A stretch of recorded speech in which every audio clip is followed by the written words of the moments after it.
Welcome to Winter Workout Wednesday, Part 2. That's Bill Landis. I am Austin Ward. This is the Podcast Daily. And do you want to play a game, Bill? Yeah, let's do it. We got nothing. There's nothing else going on. Let's play a game.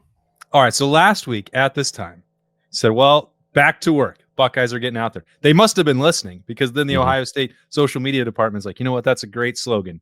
Let's slap it on a couple photos. And they have posted 6 black and white photos of winter workouts. So we can confirm they're ongoing. But since we're not ever invited to watch winter workouts, all we can do is put on our investigatory hats and take close looks at these images and try and figure out what we can deduce about the work that is going on right now. Do you think you can do it?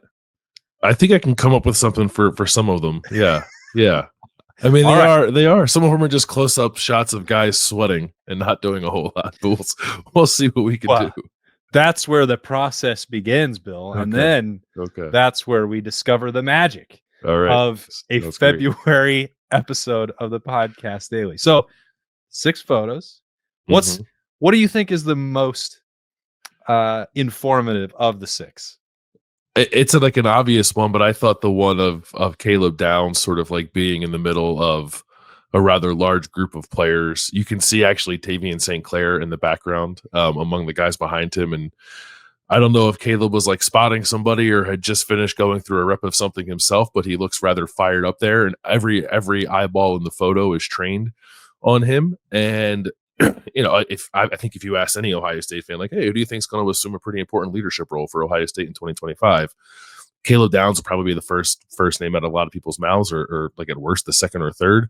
And he had that last year as a sophomore in his first year with the program, and was pretty instrumental in some of the difficult and honest conversations that had to happen prior to the playoff run. So we all know that he has that role on the team, but we don't get to see it a whole lot, like on whether that's in video form or in a still shot in this case. But looking through those photos, that was definitely the one that jumped out to me the most. It was just like, every year, there's a guy or guys who kind of assume the role of like, okay, this is this guy's team, sort of. And I think Caleb Downs and like Sonny Styles and Jeremiah Smith as a sophomore too. Like I'm not saying it's only Caleb Downs, but he just has that presence about him where I would think to myself, like, okay, maybe this is his team going into 2025, which is a kind of a weird spot, I think, for a defensive player to be in. But Caleb Downs is no ordinary defensive player.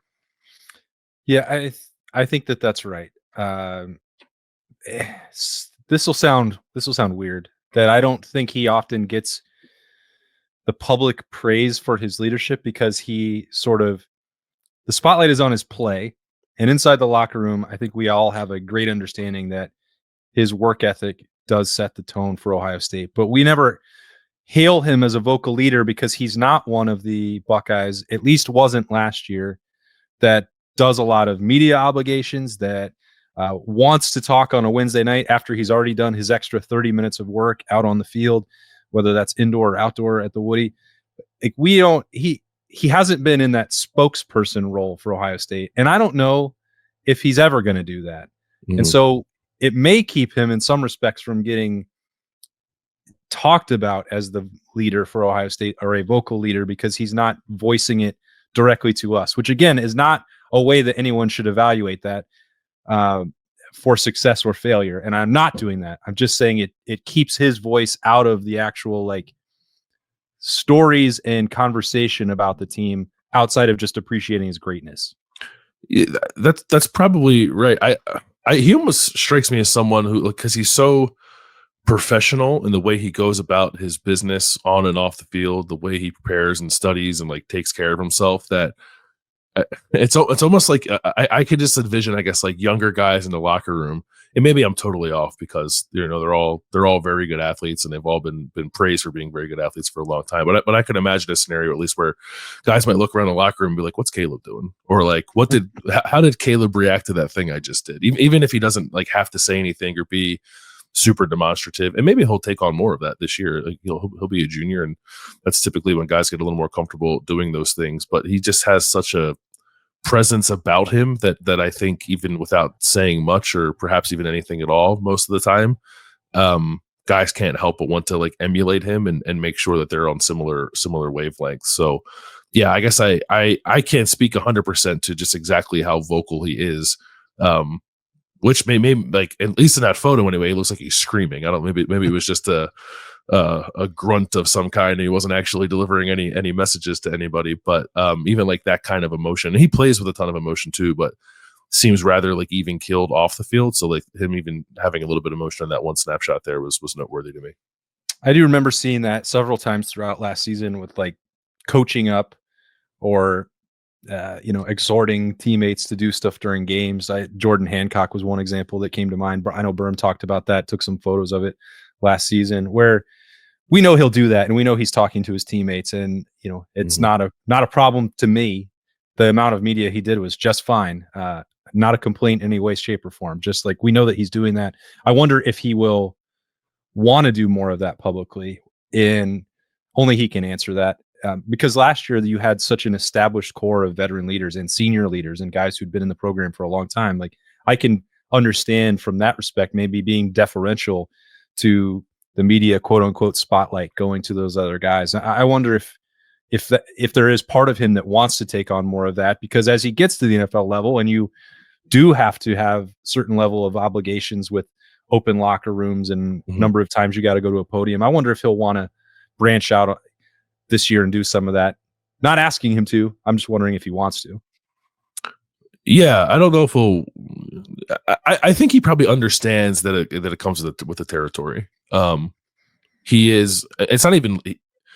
Not that he cares or asks for it, but he's kind of a face of the sport too. In addition to just being a pretty prominent figure in Ohio State's locker room, like those things are going to be asked of him. Like I would imagine they'll try to get him to Big Ten media days, especially on a younger team that doesn't have a ton of firmly entrenched senior leadership. A lot of those guys are just now going off to the NFL after this past season. So he'll have to take some of that on, I think, sort of whether he likes it or not. And it's not always like, I can see how it's like annoying. I don't know that it's necessarily like burdensome. I guess unless a season goes off the rails or something, you're ended up being a spokesman for that. But I'm not anticipating that for Ohio State. I don't think anybody is.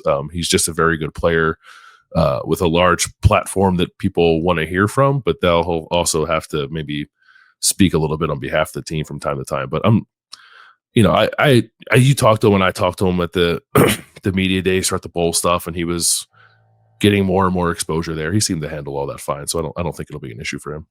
There was something you mentioned about like just being in the locker room and guys being like, "Oh, I wonder what Caleb's doing. I wonder what Jeremiah Smith is doing." It reminds me of last summer when we had, I guess maybe it was in June during camp season, and we had the Jeremiah Smith like preseason chat, because we saw how insane his level of celebrity was amongst like campers and younger kids. And you and Berm were like, he may already be the most famous person in the sport. And I was like, not amongst like college kids, surely, maybe not amongst teammates, like the level of fame, but for like Caleb Downs, Jeremiah Smith in their classes and younger is pretty bonkers because of their reputation, whether that was 7-on-7 stuff and highlight and mixed reels for Jeremiah, the level of success similar for Caleb Downs and the way that his recruitment was viewed, and then succeeding as a true freshman and an All-American for Alabama. Like, I think that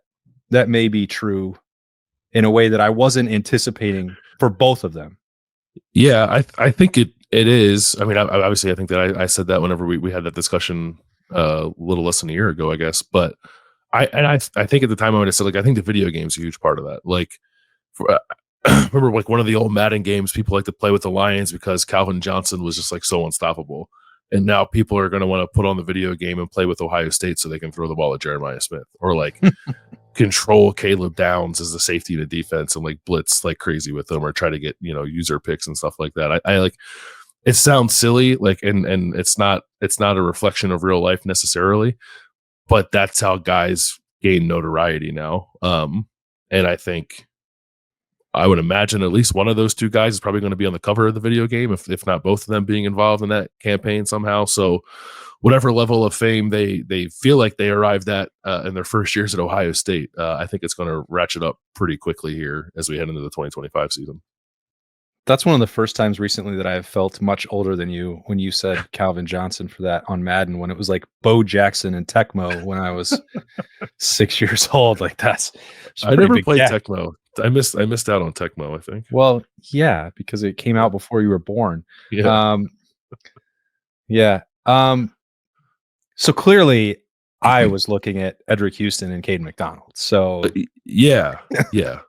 But isn't it is like, especially well, I guess it's both of them. They're different classes, but they're both pretty young and like have played some, and I guess Caden's played a little more because he's done it for 2 years. But it was like, okay, like these are the guys who are taking over now up front. Like that's very, again, it sounds obvious, but it's just like they're putting those guys front and center for a reason, because now in like their defensive line was pretty darn famous, at least locally. Everyone knew who those guys were by their faces. And this is a different dynamic now, but yeah, get ready to I guess get used to seeing Edric Houston and Katie McDonald's faces moving forward.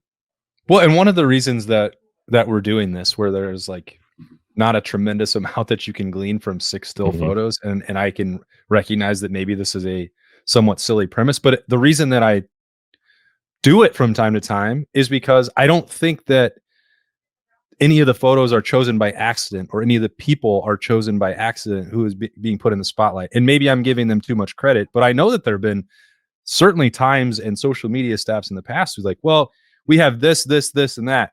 And then it gets to the level of the coaching staff, like, well, we might need to do this. Or, and now like there could be NIL factors that are involved in this, and publicity and awards campaigns, but also like getting to know the next wave. So I could be well off base on this, but I don't think that anyone in these photos was chosen by accident. I don't think so. I like they like to spread the love around a little bit. There's no doubt about that, but there's always a bit of method to the madness, I think, because I would even say, obviously, like the six players, Jeremiah Smith and Caleb Downs are two of them, and then you have Caden McDonald and Edric Houston, who you just mentioned, and the other two were Tigger Shabola and Kenyatta Jackson, who were like I mentioned, like there's not a lot of entrenched senior leadership. Well, those guys are seniors, like they're that class of 2022. All of whom I would imagine, or most of whom would say, like they probably haven't played as much up to this point as they were expecting to when they came into Ohio State. A lot of them suddenly find themselves in position for increased snaps, but I think if you're looking at it from the perspective of Mickey Marotti or the coaching staff, like those guys got to lead this team. And I would imagine they're going to be given a lot of opportunities to show they're capable of doing that this during these winter workout periods. So no, none of it is random. All 6 of these guys, I think, are incredibly important to Ohio State for varying reasons, but important nonetheless. And I think that's interesting that 3 out of the 6, and there's going to be more. There's going to be more workouts coming. They're going to share more photos. Maybe by the end of by the time we get to spring ball on St. Patrick's Day, everyone on the team will have had a photo. Cool. Mm-hmm. We probably won't talk about every photo that comes out, but we're going to talk about this first batch. But a series of podcasts on each photo. Yeah. Buckle up, guys. We're going to get through this stretch before spring ball by talking about photos. But no, we won't, because we have position reviews and previews to get back into at some point. But I think it's fair to wonder about the level of difficulty in replacing Tyleik Williams, Ty Hamilton, Jack Sawyer, and JT Tuimoloau. It's also important, I think, to recognize that Kenyatta Jackson has been around now going into his 4th year. Caden Curry's not in this photo. He's stuck around going into his 4th year. You have Caden McDonald going into year 3. You need someone to be that game record that Tyleik was and clog some things up the way Ty Hamilton did. And Edric Houston is sort of a wild card in that he can do a little bit of all of that stuff, even going into just year 2 for him. But, even a year, 13 months ago, 14 months ago at this point, it wasn't just Jeremiah Smith making Ryan Day's knees buckle in that press conference on signing day. It was also Edric Houston going down to the wire. And that recruitment was just as pivotal on the other side of the ball for this moment that we're talking about, because there was going to come a time when those 4 seniors were going to have to be replaced. And whether that is purely at 3 technique or doing some, pass rush stuff on the edge or moving around depending on what the actual front looks like when Ohio State finalizes its defensive coaching staff. Like Edric Houston is going to be a key part of that. And so all these other guys are a little bit more established, even though Jeremiah is his classmate. And, again, I just don't think it's coincidence because you saw him producing more down the stretch, Edric Houston, but also becoming like a key figure in publicity footage and videos and taking the microphone at Big Ten or at National Championship Media Day, I think it was down in Atlanta. Like he's becoming a more prominent person for this program without a ton of real momentum behind 100, 200, 300 snaps or 10 sacks at this point. Like everyone, I think seems to know what's coming for him. Yeah, and they're going to need it from a lot of those like younger guys, second, third year guys. I was just looking through as you were talking, and this I have to take this conversation in an entirely different direction. But I'm a little there is no direction for it. So I just like, and I'm doing math on the fly, so I apologize. But like I'm looking through the 2022 recruiting class, the guys who should be seniors right now, or are going to become seniors this fall. I think only 7 of these guys are still on the roster. It's CJ Hicks, Sonny Styles, Kenyatta Jackson. That's 3. Tegra Shabola is 4. Caden Curry is 5. Carson Hinsman is 6, and Bennett Christian is 7, and Avery Henry, who's not playing but is still around the program sometimes, would be the 8th guy. So, but like they lost a lot of that class to the transfer portal, and like I don't. They're not anyone who's left is like gone on to be a star necessarily. So I'm not talking about it from that perspective, but it's just like we saw how important leadership and experience were for Ohio State this past season. And like they got some transfers that are older guys that'll help balance that out a little bit, but it is going to be a pretty drastically different roster dynamic this year that is going to require the Caden McDonalds and the Jeremiah Smiths and the Edric Houstons of the world to probably be a little more ready for prime time in terms of like getting this team where it needs to go than would be asked of them otherwise. So it puts even more pressure probably on the guys like Tegra and Kenyatta and Caden and Sonny and Carson. But that's a heck of a thing, man, to lose all that senior leadership they had this past season and then to turn around and look like, oh, it's like all gone. Where did all your seniors go? I guess that's roster management anymore in college football, but it is a kind of hits you in the face pretty hard when you just go through that 2022 class and realize how much of it's not here anymore. Yeah, I mean that's a little bit of a challenge, or at least a difference in the blueprint, because if you looked at the last 2 years, Ohio State's certainly building around retaining the roster and having seniors and 4 or 5 years of development, which was the same for Michigan the year before. And Penn State is trying to duplicate that right now. Ohio State's like current model is probably like if they were going to go back to back, this team would have to be more like the way that the sophomores and underclassmen surged for the 2014 champs. It's going to be, if they reach that level of success, it'd be a very different leadership dynamic than the one that they just had a year ago. And there's no choice. There's no shortcut around it. And you're not going to ever be able to build a roster that could churn through 16 draft picks every single year. Like in this era of college football, that's going to be impossible. So I'm not even saying that in a way to be like, well, temper your expectations for 2025, because like you could do that. It won't be easy, but it's definitely going to be different.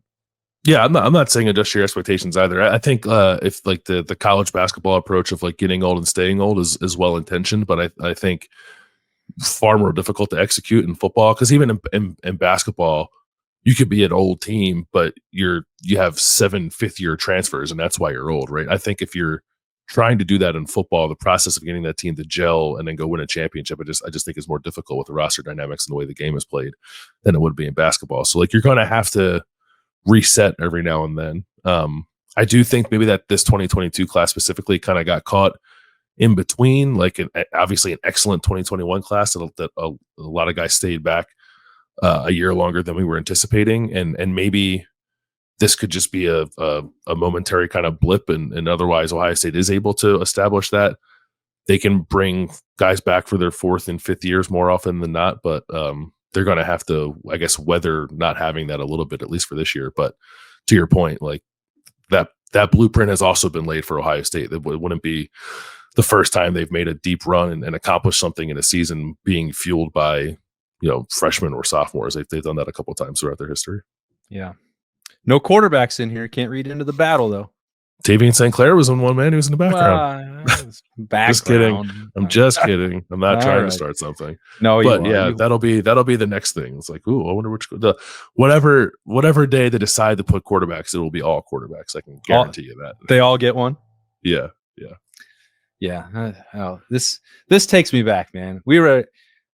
We were doing a lot of these shows, Berm and I, during COVID, when it was like, here's some practice clips and here's some photos of practice and make of it whatever you will. And it was like, all right. I remember doing one that was like, we saw 3 seconds where it looked like the starting offensive line, and I wrote like 800 words about it, and we talked about it for 30 minutes. Like, it's nice to have some, moments to just go back and see how far we've come or how far we haven't come. I liked there were times during that period where it was like seeing like the just like one leg of an offensive lineman and then going back through old photos to see if the players wore a brace on that leg or not, like try to figure out who it was. Like it was rough times. Yeah. Hey, we all got through it, and we're going to get through this brief condensed winter workout period too, I promise. And spring ball will be arriving shortly, a little bit delayed. That's fine. There will also be a complete coaching staff. You're wondering, hey, why didn't we talk anything about what's going on with those moves? And are they going to finalize the coaching staff? Well, we did that at Roosters on Tuesday pretty extensively. So if you missed that, both, Bill Landis and myself shared some thoughts. We had Zach Bourne and Brad Robinson on, and Berm weighed in as well. So we looked at what was going on with the offensive staff, but also with some of the the few names that we have been able to link to Ohio State's vacant defensive coaching spot. We don't know where it's going to end, and we don't know when it's going to end. And so we didn't have anything more to add to that, but we'll get back to that. I'm leaving for vacation, though, so you can guarantee that Ryan Day will make a choice while I'm with the family at Disneyland this time. It was Disney World when I decided to just jump on a stream about Bill O'Brien last year. So this will be I forgot about that. Yeah. You're like walking around your hotel talking about Bill O'Brien. Yeah. Totally normal behavior. That's I don't know. If I need to jump on and we need to make some shows and emergency podcasts, we'll try and figure that out. I hope it doesn't happen because while I'm at the park, I won't be hopping on to do any live streaming or talking on the podcast. But maybe, who knows? Plans can change. Plans will adjust no matter what happens, and we'll make sure that there is content coming on the podcast daily. Again, Bill and Berm will have the Thursday daily for you. Friday, we've got a conversation coming with Ryan Day. I don't think you're going to want to miss that. And then it's another week closer to the start of spring ball. Thanks for getting through this one with us on a Wednesday, Wednesday with Detective Bill Landis. I am Austin Ward. Thanks for joining us. We'll talk to you later.